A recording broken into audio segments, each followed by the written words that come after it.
If I had my life to live over again, I would have made a rule to read some poetry and listen to some music at least once every week. Ignorance more frequently begets confidence than does knowledge. It is those who know little, not those who know much, who so positively assert that this or that problem will never be solved by science.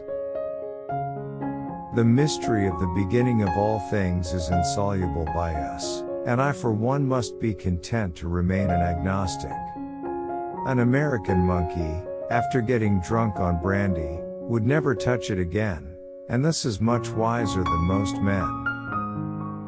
We must, however, acknowledge, as it seems to me, that man with all his noble qualities still bears in his bodily frame the indelible stamp of his lowly origin. One general law, leading to the advancement of all organic beings, namely, multiply, vary, let the strongest live and the weakest die.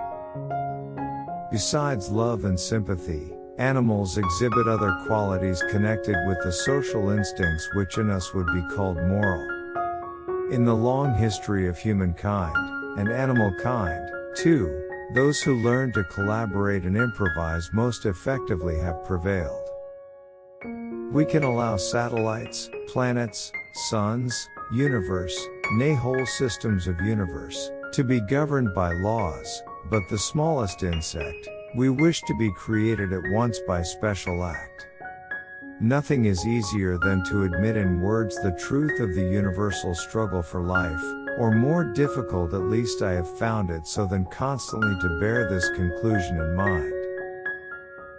Freedom of thought is best promoted by the gradual illumination of men's minds which follows from the advance of science. It is not the strongest of the species that survives, not the most intelligent that survives. It is the one that is the most adaptable to change. To kill an error is as good a service as, and sometimes even better than, the establishing of a new truth or fact. There is no fundamental difference between man and animals in their ability to feel pleasure and pain, happiness, and misery. We are not here concerned with hopes or fears, only with truth as far as our reason permits us to discover it. The loss of these tastes, for poetry and music, is a loss of happiness, and may possibly be injurious to the intellect, and more probably to the moral character, by enfeebling the emotional part of our nature. I feel most deeply that the whole subject is too profound for the human intellect. A dog might as well speculate on the mind of Newton. Let each man hope and believe what he can. Natural selection almost inevitably causes much extinction of the less improved forms of life and induces what I have called divergence of character. The question of whether there exists a creator and ruler of the universe has been answered in the affirmative by some of the highest intellects that have ever existed.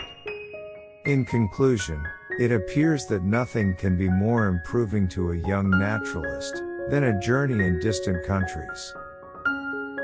Often a cold shudder has run through me, and I have asked myself whether I may have not devoted myself to a fantasy. A fair result can be obtained only by fully stating and balancing the facts and arguments on both sides of each question. It is difficult to believe in the dreadful but quiet war lurking just below the serene facade of nature. But then arises the doubt, can the mind of man, which has, as I fully believe, been developed from a mind as low as that possessed by the lowest animal, be trusted when it draws such grand conclusions?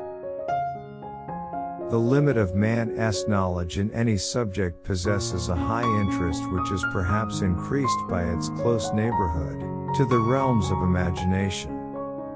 I have always maintained that, excepting fools, men did not differ much in intellect, only in zeal and hard work, and I still think there is an eminently important difference.